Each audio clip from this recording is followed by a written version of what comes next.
I went from gaming 60 hours a week, having no confidence, unable to look people in the eyes, having no purpose in my life, and just waking up every morning so I can log into my games earlier, to living my best life at only the age of 23. All of this is thanks to the world's most brutal combat sport known as Muay Thai.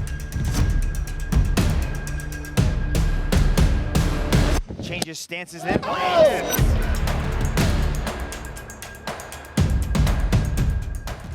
So you're probably wondering, how is Muay Thai and quitting gaming in any way related? Well, by the end of this video, you understand exactly how they're related and how you can use the same frameworks that I use to get your gaming under control and accomplish anything you want out of life.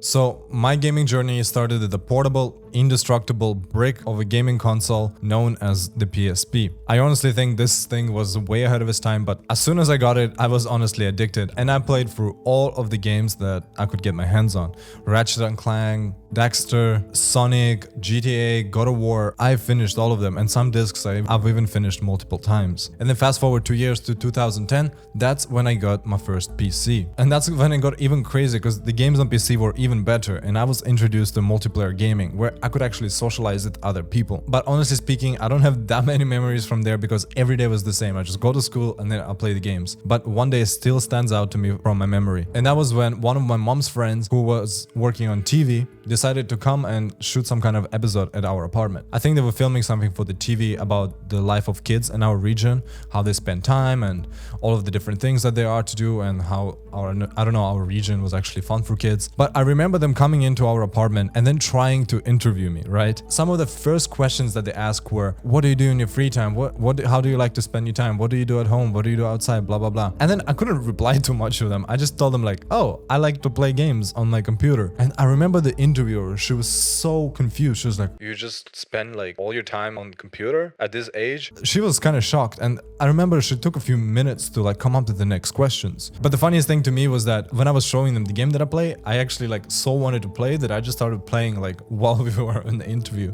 So they had to get me outside, and then we went outside to this like park where I used to play, and they wanted to film some footage of me playing around, but I didn't want to do anything. I just wanted to play games. But yeah, I'm pretty sure that episode didn't go live. That's probably not the most exciting thing to show on TV. The reason I'm mentioning it is that it was just from such a young age that I was already fully captivated by it. And fast forward to probably around 2012, 2014, I actually made some of my first like best friends, the people that would be friends for like the next 5, 6, 8 years. And that was also for gaming. We started playing together even though we had like a big language barrier, but that wasn't an issue for us. So that's actually how I learned English. I learned it from Minecraft. I would go to sleepovers and we would just play video games until like 4 a.m. So I would go to my friend's house in real life just to play video games. Interesting. So this went on for years. I racked up thousands of hours on CS, Team Fortress, Garry's Mod, and many other games. But eventually when time came, when I was around 17, I had to get a job. I didn't have much choice there, so I did. And for that, I actually really thank gaming, because back in the days, it was actually quite hard to install Minecraft mods. So that's how I really got to like understand how the computer works. And it's probably one of the reasons why I got my first job. So I started working there in marketing, and eventually, because I was at that job really early,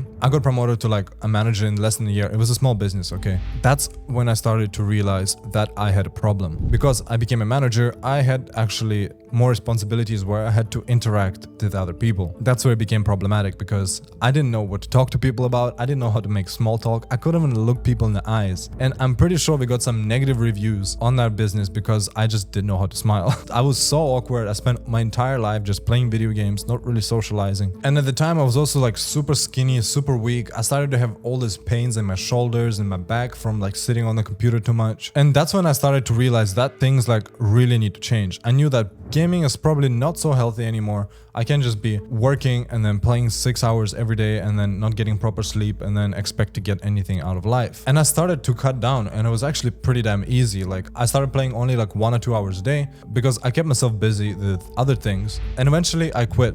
But that only lasted 2 weeks. You see, work started to get really stressful, and because I've been gaming for such a long time, that's the only coping mechanism I knew for dealing with stressful emotions. You don't want to feel something, just launch a video game and you'll be carried out into a whole different world where you don't have to think about any of your stress. And it did great for that. I would finish my work and I would drive straight home and I just started playing Warframe. And at that point, I basically started to live my life just to play video games, because I would spend like 30 to 40% of my paycheck just to buy platinum on Warframe. I started getting into fights with my family because I would just come home and I wouldn't help with anything because obviously I just wanted to game. But finally, enter Muay Thai. You see, the place where I was working, they actually had Muay Thai classes. And when I first saw it, I was actually kind of cringing at it. I was like, why would you want to learn violence when we are living in a civilized society? No one fights each other. To me, it just didn't make any sense. But eventually I just decided to give it a go. And within just a few weeks, I completely fell in love, because the feeling that I got out of training was literally the same emotions and the same feelings that I was chasing during gaming. You see, in video games, my favorite thing was like leveling up different characters, upgrading different weapons, upgrading different armor, and just feeling more power. And that's exactly what Muay Thai got for me. Every time I learned a new skill, or I improved my endurance, or I got new techniques, or I got stronger, I would literally get the same feeling like I'm leveling up in real life. But that feeling would carry over into everything that you do, because you have this confidence about yourself that you can actually do things in real life. It's like every time you level up, it actually stays with you. Unlike in video game where you level up and then eventually after a few days that feeling wears off and you're like, you need to do something. You need to level up again. You need to level up a new character or a new weapon. Now I was training more regularly, but I was still playing video games. And eventually after a few weeks, I made a joke to one of my trainers. I was like, hey, maybe I should fight. And I think maybe due to some language barrier, he thought that I said that I want to fight. But the next day he came up to me and he said, hey Gleb, it's like fight in 30 days. In Thailand, this is completely normal, because here they start fighting from like 8 years of age, pro fights. We're talking no head guards, no shin guards, like full contact with elbows and everything. So for them, that was like normal, like, okay, here, 30 days, then you fight. So here I had a choice. Do I reject this fight and be scared of it and then basically think for the rest of my life, what happens if I actually took that fight, and then basically disappoint my trainers, because to them, they'll probably be like, what the hell? He's been training. Why doesn't he just fight? Or do I actually do the hardest thing I've ever done and train for this fight, be scared, but overcome it, and then be proud of myself for the rest of my life and just know that I did that experience and I was able to do it. And thank God I took the second route. I decided to, okay, the fight is there, I'm just gonna do it. But as you can imagine, when you know that you're gonna get in a ring with another person who is gonna be there to try to hurt you, you wanna do whatever you can to get yourself in the best shape and get yourself as ready as you can for that event. So there I had to make a choice. Do I half-ass my training and I continue gaming, or do I quit gaming and just focus on training to make sure that I'm as ready as possible? So that day I went home, I uninstalled Warframe, I uninstalled Steam, and I got to training. I was so scared for the fight. I was nervous the whole like 30 days that I was training for it. The day before I couldn't sleep, but I was awfully calm before the fight. But actually during the fight I fell right on my ass, and that kind of like destroyed all my confidence. I thought that's it, like I can't even get in the ring.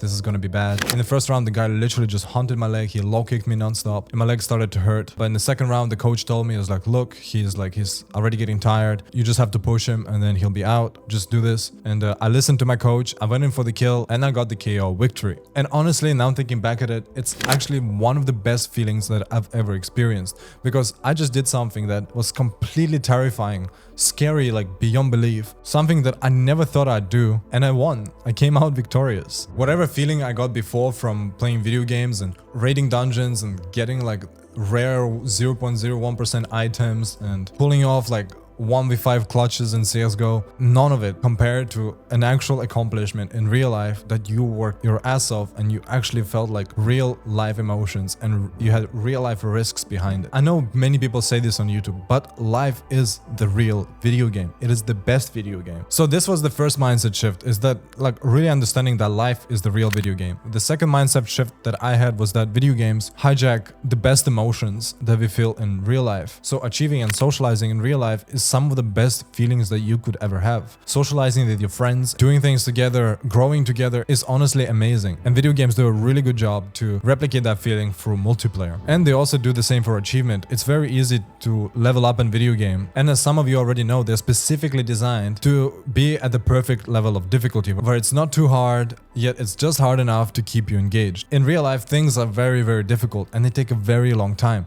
But that's why payoff is absolutely amazing. But in video games, if it's too hard, you're just gonna close the game and you're not gonna try. I mean, in real life, we don't really have that option. The third mindset shift that I had is that if you spend your entire life gaming, it's not all lost. You can always make a change and you can actually use it as a superpower. If you spend 5,000 hours on a certain video game, chances are there are some skills from that game that you can carry over to real life. For example, because I was so used to all these different games and all these different interfaces, installing mods on my computer, it was really easy for me to get into video editing. It was very easy for me to pick up the software and learn how to use it to be able to edit videos. And that's actually what I do on this channel. I've been helping Cam the video editing and doing thumbnails and a few other things on this channel. And I really attribute gaming to that because it was gaming that made me so good at using my computer. So you have to be able to spot all these different things and see how you can bring them into real life. For example, if you're a really good mobile player, maybe you're really good at strategy. So maybe you want to start exploring like being a YouTube strategist. So being able to spot all these different patterns on YouTube and come up with different strategies for people to grow. If you're really good at CS, maybe you have really fast reaction time and you can try different combat sports because you'll be able to react much faster to the things that come your way. Or maybe you've been spending thousands of hours playing Arma 3 and being like a squad leader in this like role-playing servers. You can carry over that in real life and maybe you have experience being like a leader so you can learn business and then become a great manager. There's many examples like this and it's easy to feel like, oh, I've wasted all my life gaming, I can't do anything. But that's not the truth. You can carry that over in real life. You can always make a change. And then the last mindset shift and the last lesson that I had from all of this was that small actions and small decisions